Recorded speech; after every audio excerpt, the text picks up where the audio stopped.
Hi friends, তোমরা সবাই কেমন আছো? আশা করি ভালো আছো আর আমিও ভালো আছি।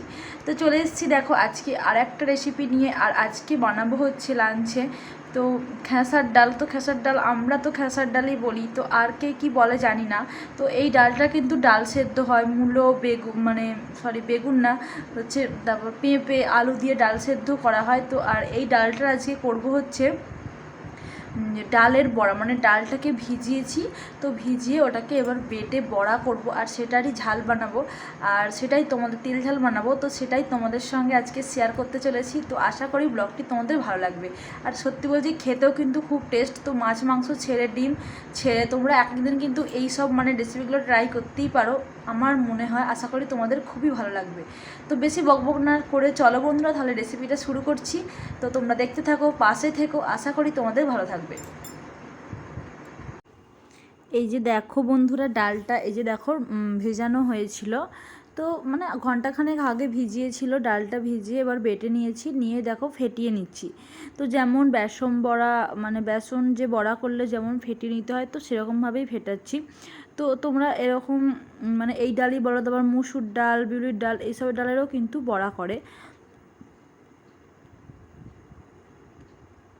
দিয়ে দিলাম হচ্ছে পেঁয়াজ, দেখো অল্প করে ফেটিয়েছি, নিয়ে দিয়ে দিলাম হচ্ছে পেঁয়াজগুলো ছোটো ছোটো করে কুচিয়েছি, দেখো পেঁয়াজ কুচি দিলাম, আর দিলাম হচ্ছে হলুদ গুঁড়ো দিলাম, নুন দিলাম।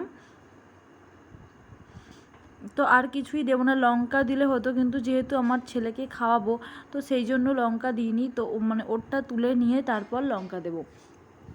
আর কি বলো তো, এটা কিন্তু তোমাদের মানে বাচ্চারাও খেতে পারে, তো খুব মানে এমন তো নয় খুব যে একবারে সেই তো খুব একটা রিচ খাবার না, তো খাওয়ানো যেতেই পারে। তো আর দেখো ভাজবো কিন্তু অবশ্যই সর্ষের তেলে। তো দেখো বড়াগুলো এবার আমি একটা একটা করে দিয়ে দিচ্ছি, দিয়ে এবার ভালো করে ভেজে নেব।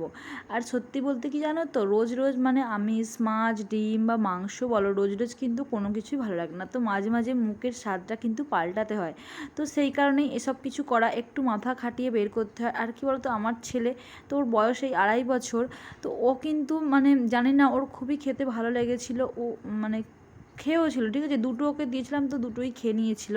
তো রোজ মাছ ডিম মানে খেয়ে খেয়ে ওরও মুখে মানে এটা কী বলতো অরুচি এসে গেছে। তো সেই জন্য মাঝে মধ্যে আমি দেখেছি এরকম যদি কিছু করি তো ও খায়, তো ওর ভালো লাগে খেতে, ঠিক আছে, কোনো ঝাল তো দিই না, এমনি মানে হালকাভাবে রান্না করি, আর ও খেতেও দেখেছি ভালোবাসে। তো বাচ্চাদেরকে সব জিনিসই কিন্তু খাওয়ানো শেখাতে হবে, নাহলে কিন্তু প্রবলেমেও পড়তে হয়, আর মানে খেতেও চায় না সব জিনিস, ওই জন্যই খাওয়ানো উচিত। সো সবার ক্ষেত্রেই উচিত। আর দেখো বকতে বকতে আমি কিন্তু বড়াগুলো ভেজে নিচ্ছি, আর একটু মানে কড়াভাবেই ভাজছি, যেহেতু এখনও মানে এর ঝালটা তেল ঝালটা বানাবো, নাহলে কিন্তু সব ভেঙে যাবে। আর মানে খুবই সফট, খুবই নরম, এত সুন্দর মানে তুলতুলে হয় খেতে, মানে দারুণ শুকনো ভাত দিয়ে। তো সত্যিই মানে দারুণ খেতে লাগে। তো দেখো অনেকগুলোই হয়েছিল, তো সব বড়াগুলো ভেজে নিলাম, নিয়ে এবার আমি 5 ফোড়ন আর তেজপাতা ফোড়ন দিলাম, দিয়ে অল্প পেঁয়াজ কুচি এতেও দিলাম। কিন্তু তোমরা অবশ্যই কিন্তু ডালেও দেবে, এটা কিন্তু নিরামিষ দিনে করলে আমার মনে হয় খুব একটা ভালো লাগবে না, যেহেতু কিন্তু পেঁয়াজ না দিলে কিন্তু ভালো লাগবে না। তো পেঁয়াজ টমেটো দিলাম, আর দিয়ে এবার এটাকে ভালো করে ভেজে নিচ্ছি। আর দেখো অল্প একটু চিনি দিয়ে দিলাম, তো মানে স্বাদটাকে ব্যালেন্সে আনার জন্য একটু চিনি দিলাম, আর দিলাম হচ্ছে নুন। তো দিয়ে ভালো করে পেঁয়াজটা ভেজে নিচ্ছি। তো আর ভেজে নিয়ে এবার মশলাটা দিয়েছি হচ্ছে, এতে আছে হচ্ছে দেখো সর্ষে আছে, জিরে আছে, আর আদা আর লঙ্কা দিয়ে আছে। তো এগুলোই এতে দিয়েছি। তো ছেলের ভাজা তুলে নিয়েছি, নিয়ে এবার আমি এতে, তোকে তেল ঝাল দেবো না, ওকে শুধু মানে ভাজাটাই দেবো। আর দেখো লঙ্কা গুঁড়ো দিয়ে দিচ্ছি। এবার মশলাটা ভালো করে কষিয়ে নেব। সর্ষে কিন্তু অবশ্যই দেবে, সর্ষে না দিলে কিন্তু ভালো লাগবে না। তো যেগুলো যেগুলো মেন মানে দিতে হবে, তো সেগুলো দিতেই হবে, নাহলে কিন্তু খেতে খুব একটা ভালো হবে না। তো অল্প মানে লঙ্কা গুঁড়ো দেখো লঙ্কা গুঁড়ো একটু দিলাম যাতে কালারটা হয়। তো সব কিছু দিয়েছি, দিয়ে এবার ভালো করে মশলাটা কষিয়ে নেব যতক্ষণ না তেল ছাড়ে। তো ভালো করে মশলাটা কষিয়ে নিচ্ছি, দেখো আর একটু জল দিলাম, দিয়ে আর একটু ভালো করে কষিয়ে নিচ্ছি, যাতে আদা আর রসুন কিন্তু এতে দেবে না, শুধু আদা বাটা দিলেই চলবে, ঠিক আছে, রসুন একদম অ্যাড করবে না। তো হালকা পাতলা এই যে গরম আসছে, তো হালকা পাতলা রান্না এরকম জিরে এই মানে আদা সর্ষে এসব বাটা দিয়ে খেতে ভালো লাগবে।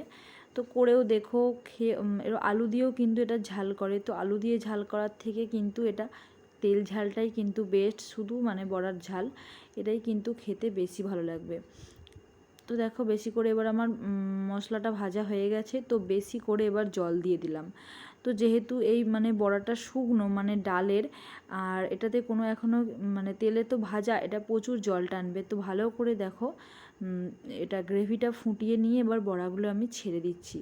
তো ভালো করে এবার মানে একটু নেড়ে দেবো, নেড়ে ছেড়ে দিলেই কিন্তু এটা আমার হয়ে যাবে। আর খুবই সোজা আর খুবই তাড়াতাড়ি কিন্তু চটজলদি মানে রেসিপিটা হয়েও যায়। তো বেশি কিছু খাটনি নেই, অল্প সময়েই, তো অল্প কিছু দিয়েই কিন্তু রান্নাটা করাই যায়। তো দেখো এবার আমি তো হয়ে গেছে, আর একটু গ্রেভিটা বেশি করেই রাখবো, কেন বলো তো, এই যে মানে ডালের বড়াগুলো কিন্তু সব গ্রেভিটা টেনে নেবে, তো সেই জন্য একটু বেশি করেই মানে এর গ্রেভিটা একটু রাখতে হবে। দেখো আর একটু নুন দিলাম স্বাদ অনুযায়ী, দিয়ে এবার কিন্তু এটা নামিয়ে নেব, তাহলেই কিন্তু এই রেসিপিটা কমপ্লিট। তোমরা কিন্তু শুকনো ভাত দিয়ে খেতেই পারো, আশা করি তোমাদের ভালোই লাগবে। তো দেখো এই যে হয়ে গেছে আমার, এবার দেখো নামিয়ে নেব, দেখো নামিয়ে নিচ্ছি। আর তোমাদেরকে দেখো এক ঝলক দেখিয়ে দিই। টাটা।